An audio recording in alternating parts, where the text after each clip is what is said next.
तो कैसे हैं आप लोग? उम्मीद करता हूँ बहुत अच्छे होंगे और अपनी पढ़ाई बहुत अच्छे से कर रहे होंगे। Welcome to learner IAS together success. दोस्तों, हम लोग कंटिन्यू कर रहे हैं मीडिएवल हिस्ट्री, क्लास 11th का है। ठीक है दोस्तों, हम लोग chapter 10 struggle for empire in North India. ठीक है दोस्तों, तो उसको हम लोग देखेंगे क्या है। देखिए, बहुत ज़्यादा मीडिएवल हिस्ट्री नहीं आता है, बट एक बार पढ़ लेना सही रहता है। ठीक है, सेफ जोन के लिए। ठीक है दोस्तों, चलिए आगे बढ़ के देखते हैं। ठीक है, तो स्ट्रगल फॉर नॉर्दर्न एम्पायर। ठीक है, नॉर्थ एम्पायर में नॉर्दर्न पार्ट को अपना बनाने के लिए काफ़ी लोगों में काफ़ी लड़ाई झगड़ा होता रहा है। ठीक है, डिस्प्यूट चलते रहे हैं। ठीक है दोस्तों, the growing weakness of Delhi सल्तनत and attack of Timur on Delhi in 1398 followed by the flight of the Tughlaq king from his capital emboldened number of provinces। ठीक है, देखिए तो उस समय बहुत सारे देखिए दिल्ली सल्तनत जो है वो वीक हो रहा था ड्यू टू इंटरनल कॉन्फ्लिक्ट। ठीक है दोस्तों, फिर उसके बाद मालवा में भी प्रॉब्लम्स थे। सब में आपने जो इंटरनल कॉन्फ्लिक्ट्स होते रहे। ठीक है दोस्तों, तो हमने पहले ये देख रखा था। ठीक है दोस्तों, तो apart from the Deccan states, Bengal in the east and Sindh and Multan in the west were among the first to break away from Delhi. ठीक है, तो दिल्ली से सबसे पहले यहाँ पर डेक्कन में जो स्टेट्स थे वो भी अलग हो गए, उनसे छिन गया। ठीक है, फिर उसके बाद जो उस तरफ थे सिंध की तरफ, वेस्टर्न की तरफ, वो भी छिन गए। ठीक है, तो इस तरह से काफ़ी जो है दिल्ली सल्तनत वीक हो रखा था। ठीक है, governor of Gujarat, Malwa and Jaunpur in eastern Uttar Pradesh also declared themselves independent. तो सब लोग अपने आप को इंडिपेंडेंट कर रहे जा रहे थे, सब लोग अपने को जो है दिल्ली सल्तनत के अंडर से हटा रहे थे। ठीक है दोस्तों, तो यहाँ पर अगर बात करें हम वेस्टर्न की तरफ, गुजरात, मालवा और मेवाड़, ठीक है, balance the check the growth of each others power. ठीक है, ये सब अपने आपस में लड़ रहे थे। Bengal was checked by the Gajapati ruler of the Odisha. ठीक है, बंगाल की तरफ जो है गजपति रूलर जो थे उड़ीसा के, उन्होंने कूच कर रखी थी, उनकी ग्रोथ को वो रोक रहे थे। ठीक है दोस्तों, वो अपना विस्तार करना चाहते थे। आज वेल आज बाई जौनपुर के किंग थे, वो भी बंगाल पर अटैक कर रहे थे। ठीक है दोस्तों, इस तरह से एक दूसरे को सब लोग चेक कर रहे थे। गुजरात, मेवाड़ एंड लोडीज। ठीक है, it appear that the victor in which contest would dominate the entire north India.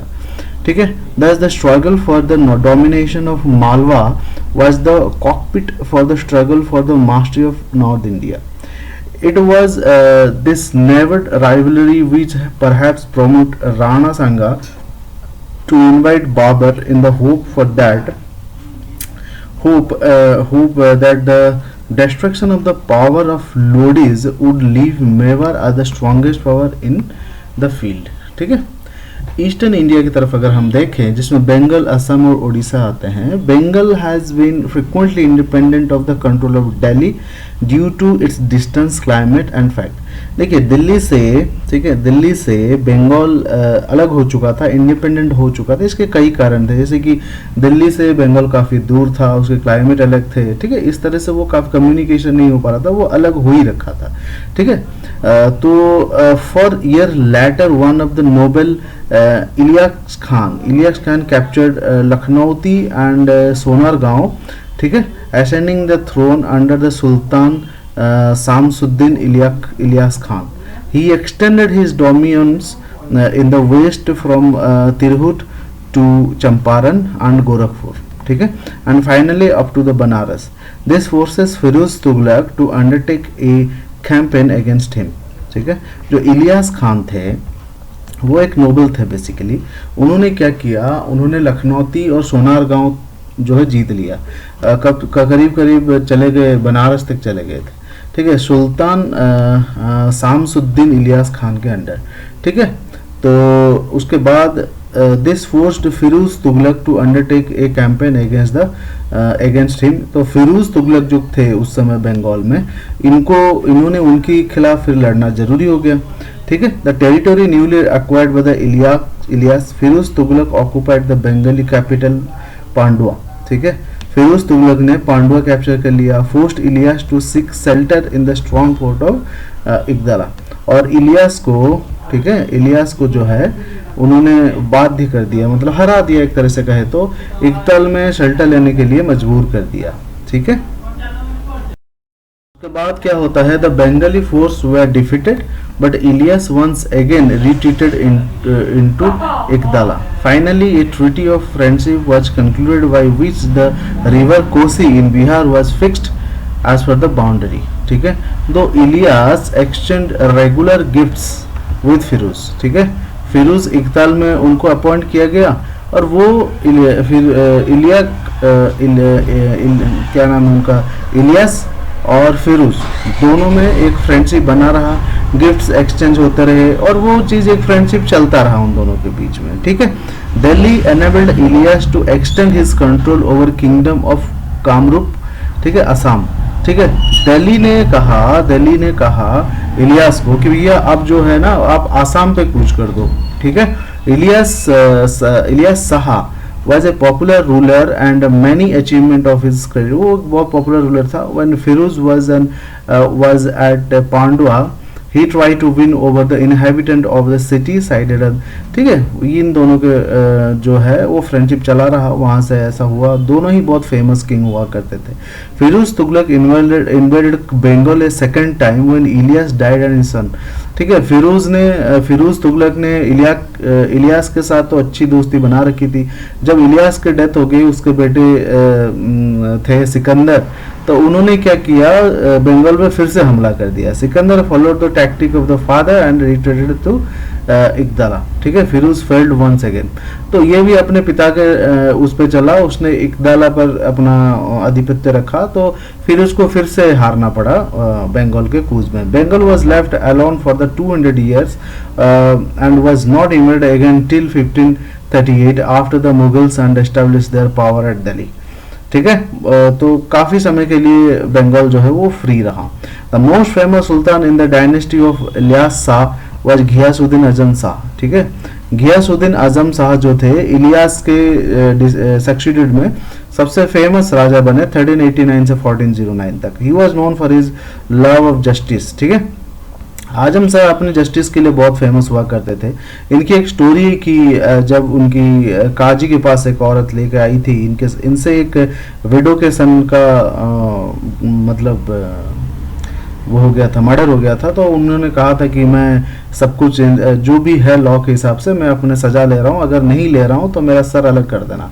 इतने वो थे। इनका जो था चाइनीज के साथ काफ़ी अच्छी दोस्ती थी, चाइनीज के साथ इनकी अच्छी दोस्ती होने के कारण वहाँ से ट्रेड होता रहता था। ठीक है दोस्तों, तो इस तरह से the sultan also patronise the Bengali language. The celebrated poet Maladhar Basu, ठीक है, ये कृष्णा विजय जो है was patronised by the sultan. ठीक है, ये काफ़ी रस लेते थे जो है लिटरेचर में और बाकी चीज़ों में।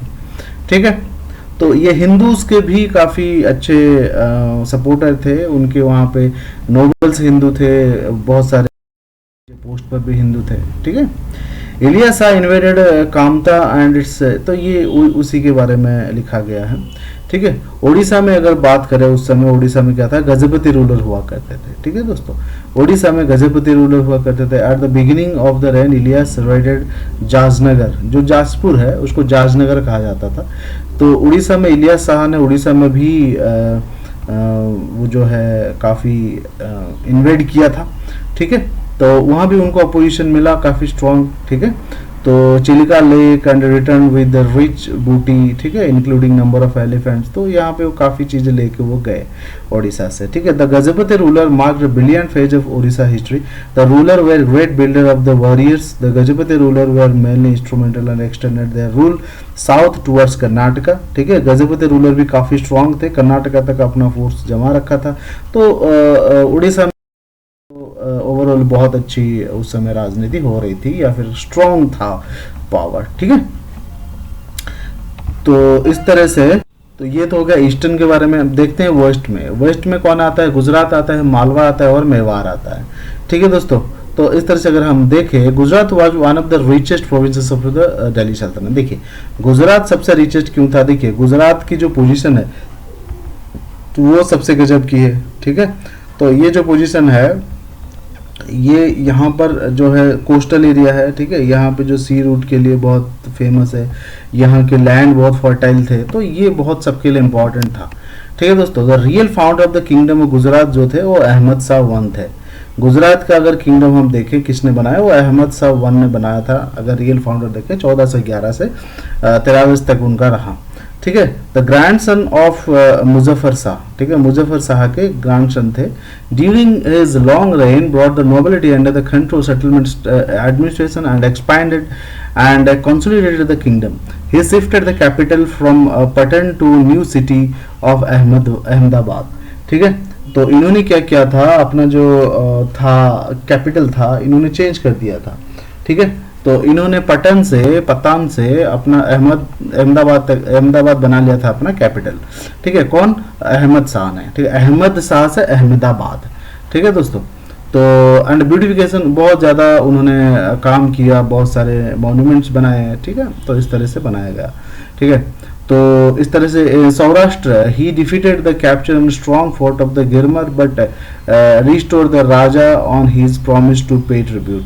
ही तो उस समय क्या था ना, सम ऑफ द मतलब जो है तो आपस में होता था, लोग बस एक्सपैंड करना चाहते थे अपनी टेरिटरी।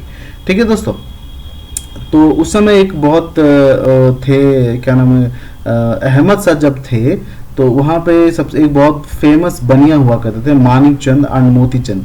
ठीक है, तो बनिया थे, ठीक है, और कमर्शियल कम्युनिटी थे उस समय जो वर मिनिस्टर अंडर हिम। ठीक है, he was too so strict his justice that he had his own son in law executed in the market place for a murder of he had committed, although he fought the Hindu rulers, he fought no less the Muslim rulers of the time, particularly the Muslim ruler of Malwa। ठीक है, तो इस तरह से देखा गया कि ये बहुत आपस में युद्ध लड़ते थे। ठीक है, तो इसको 2 में मैंने थोड़ा, इतना इंपॉर्टेंट नहीं है बट एक बार रीडिंग लेना जरूरी है। ठीक है दोस्तों, बहुत लोग कहते हैं कि मीडिएवल हिस्ट्री इंपॉर्टेंट नहीं है। देखिए, यूपीएससी की कोई भरोसा नहीं है कब क्या दे दे, तो बेहतर है हम एक बार इसको पढ़ लें, थोड़ा सा रिटेन कर लें तो अच्छा होगा। थोड़ा है इसके थोड़ा सा और है, इसको थोड़ी देर बाद हम देख लेंगे। ठीक है, थैंक यू वेरी मच, और हमारे साथ जुड़े रहिए और इसको देखिए, पढ़ते रहिए। ठीक है, चलिए मिलते हैं हम अगले वीडियो के साथ। ठीक है, okay, thank you very much.